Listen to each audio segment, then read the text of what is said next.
সরস্বতী পুজো এসে গেছে, পায়ের এই অবস্থা। আমি কিভাবে পা পরিষ্কার করি দেখো, মাত্র একবার ব্যবহারেই পা হবে এরকম ঝকঝকে তকতকে, আর কারোর সামনে পা বের করতে লজ্জা করবে না। Welcome to my channel. আমার চ্যানেলে তোমাদেরকে অনেক অনেক স্বাগত।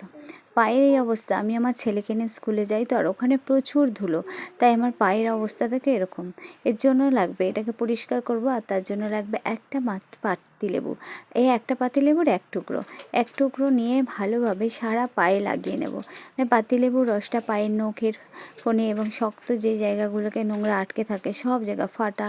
তবে এক্ষেত্রে একটা কথা বলি, ফাটা বলতে মনে পড়লো, যদি কাটা ছেঁড়া বা ফাটা থেকে রক্ত পড়ে সে জায়গায় কিন্তু লেবু রস দেবে না, ভীষণ জ্বালা করবে, ওই জায়গাগুলো অ্যাভয়েড করবে। এরকম লাগিয়ে রেখে বেশি না 5 মিনিট তুমি তোমার কাজ করো, এরকম লাগিয়ে তোমার যা কাজ আছে সেগুলো করো। আমি যেমন এভাবে লাগিয়ে অনেকগুলো বাসন ছিল সেগুলো মেজে নিয়েছি। ব্যাস 5 মিনিট ওয়েট করার পরে নেবে উষ্ণ গরম জল। এই যে দেখো যে ধোঁয়া উঠছে গরম জল থেকে, এই উষ্ণ গরম জল, একটু গরম জলের কথা বলি, শীতকালে গরম জল নিলে ভালো লাগবে, আর উষ্ণ গরম জলে নোংরাটা ভালো পরিষ্কার হবে। আর আমি নিয়েছি এরকম একটা স্ক্রচ ব্রাইট, কিন্তু খুব নরম, জানো তো, খড়খড়ে নেবে না, তাহলে পায়ে লাগবে। তোমাদের যদি পুরুল বা ঝিঙের জালি থাকে সেটাও নিতে পারো। আর নেবে ভিমবার সাবান। তো আমার এই মগটা ভেঙে গেছে, ঠান্ডা গরম জল একটু পাইল করে নিচ্ছি, কারণ মিশিয়ে নিচ্ছি, কারণ গরম জলটা ভীষণ গরম, আমার স্কিনে যতটা শ্যুট করবে ততটাই আমি গরম দেব। তো তারপর আমি এই ভিমবার সাবানটা দেব, দিয়ে সারা পাটাকে ঘষে ঘষে পরিষ্কার করব। হ্যাঁ বন্ধুরা, ভিমবার সাবানই দেবে, অন্য সাবানে না এত কড়া নোংরা উঠবে না। ভিমবার, আর যদি তো লেবু ভিমবার সাবান হয় তো আরও ভীষণ ভালো হয়। তো আমি দেখো একবার শুধু লাস্ট পর্যন্ত দেখতে থাকো, আর দেখো কত নোংরা বেরোয়, ফেনাটার দিকে শুধু তাকাবে, কালো একদম। লেবুতে তো পুরো মানে ব্লিচের মতো সমস্ত নোংরা উঠিয়ে দিয়েছে। আর এরকম একটা ব্রাশ নেবে, ব্রাশটা কী হবে তো, নোকের ফাঁকে যত নোংরা আছে সব উঠে যাবে। এক্ষেত্রে আরেকটা কথা বলি, যে এই যে আমি না নেল পালিশটা তোলা হয়নি, তোমরা কিন্তু নেল পালিশটা তুলে নেবে, তাহলে নখগুলোও পরিষ্কার হয়ে যাবে। নোংরা দেখেছো কীভাবে নোংরা বেরিয়েছে, কালো হয়ে গেছে ফেনাটা, সাবানের যে ফেনাটা বেরোচ্ছে সেটা পুরো কালো হয়ে গেছে। আর পায়ে জল দিলে বুঝতে পারবে কতটা পরিষ্কার হয়েছে। আমি এইভাবে দুটো পাও পরিষ্কার করে নেব। আর তোমরা যদি এভাবে হাত পরিষ্কার করতে চাও না, তাহলে আমি বলবো হাতের জন্য লেবু ব্যবহার করো, কিন্তু এই ভিমবার সাবানটা অ্যাভয়েড করো, অন্য সাবান দাও।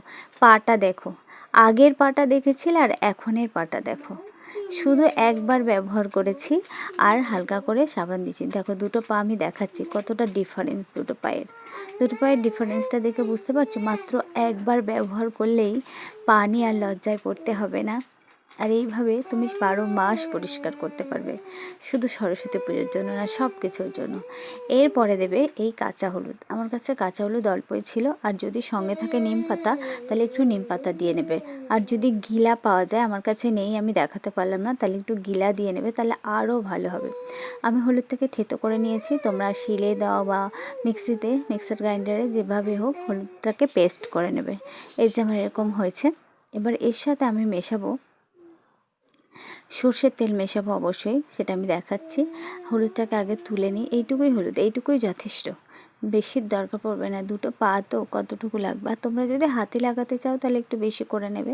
তাই আমি একটু সর্ষের তেল দিচ্ছি, সর্ষের তেলটা অবশ্যই দেবে, নাহলে না হলুদের দাগগুলো উঠবে না আর নোংরাগুলো উঠবে না, বরং হলুদটাই আরও চেপে বসে যাবে।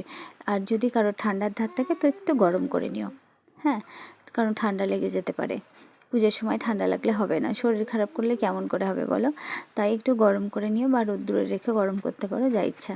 তারপরে এইভাবে পুরো পায়ে লাগিয়ে নেবে, দুটো পায়েই এইভাবে আস্তে আস্তে করে লাগিয়ে নেবে। এইভাবে তেল সমেত হলুদ তেলটা লাগিয়ে বেশি না 10 মিনিট রাখবে। 10 মিনিট এইভাবে দুটো পায়ে লাগিয়ে একটা প্লাস্টিক কাগজ জড়িয়ে নেবে, যে প্লাস্টিক পলিথিন ব্যাগগুলো হয়, দুটো পায়ে বেঁধে তুমি তোমার কাজ করো, যা খুশি তাই কাজ করে নাও। আর যদি তো এই সময় বলবো, তোমরা যে বসে থাকলে না বিরক্ত বোধ হবে, তার থেকে নিজের মতো নিজে কাজ করবে, তোমার মনেই হবে না যে তুমি পাটাকে ক্লিন করার জন্য আলাদা একটা সময় দিয়েছো। আর তারপরে না আমি হলুদটাকে 10 মিনিট পর, ঠিক 10 মিনিট, 15 মিনিট, আধ ঘন্টা, তবে 10 মিনিট সব থেকে কম রেখে এরকম ন্যাকড়া দিয়ে পাটা ডলে ডলে সমস্ত হলুদগুলো তুলে দেবে। হ্যাঁ, এই ক্ষেত্রে ক্রসবাইট বা সাবান ইউজ করবে না, তাহলে পাটা লাল হয়ে যাবে, কারণ হলুদের সাথে ক্ষার মিশলে দেখবে লাল হয়ে যাবে। আগে হলুদটাকে তুলে নেবে এরকমভাবে, দুটো পায়েরই হলুদ আমি যেরকমভাবে তুলে নিয়েছি তুলে নেবে। দেখো এখনও সাবান দিইনি, তাতেই পাটা দেখেছো কত সুন্দর হয়ে গেছে, আগের পার এখনের পা। এই পাটা সবার সামনে অনায়াসেই বের করা যায়। তারপর আমি না একটু হালকা হলুদ তাও ছিল, সেই হলুদটা তুলে দেব, একদম হলুদ তুলে দিব সব জায়গা থেকে। আমি আবারও আরেকবার বলছি যে তোমরা এই সব করার আগে নেল পালিশটা অবশ্যই তুলে নেবে, তাহলে নখগুলো একসাথে পরিষ্কার হয়ে যাবে। এরকম পা নিয়ে আর লজ্জায় তো পড়তেই হবে না, বরং সবার সামনে আগে আগে বের করতে পারবে, আর ফাটাও ক্লিয়ার হয়ে যাবে। আমি তারপরে এরকম আমার জ্যাক অলিভ অয়েল, এটা আজকে নতুন নিয়ে এসেছি, তো লাগিয়ে নিয়েছি। তোমরা নারকেল তেল ইউজ করতে পারো, সর্ষের তেল শুধু ইউজ করতে পারো, তোমাদের ইচ্ছে অনুযায়ী তেল একটু লাগিয়ে নাও, বা ক্রিমও ইউজ করতে পারো, যে ময়শ্চারাইজার ক্রিম থাকে সেগুলো ইউজ করতে পারো। তবে আমি অ্যাডভাইস করবো তেল লাগানোর জন্য, নারকেল তেল বেস্ট আছে। এবার তোমরা শুধু দুটো পা দেখো। আমি নেল পালিশটা পরে নিয়েছি, সেই ভিডিওটা দেখাতে পারিনি কারণ আমার ছেলের জন্য মোবাইলটা বের করতে পারিনি। তো নেল পালিশটা পরে খুব কাজের চাপও ছিল, তাই আমি নেল পালিশটা পরে তারপরে তোমাদেরকে দেখাচ্ছি।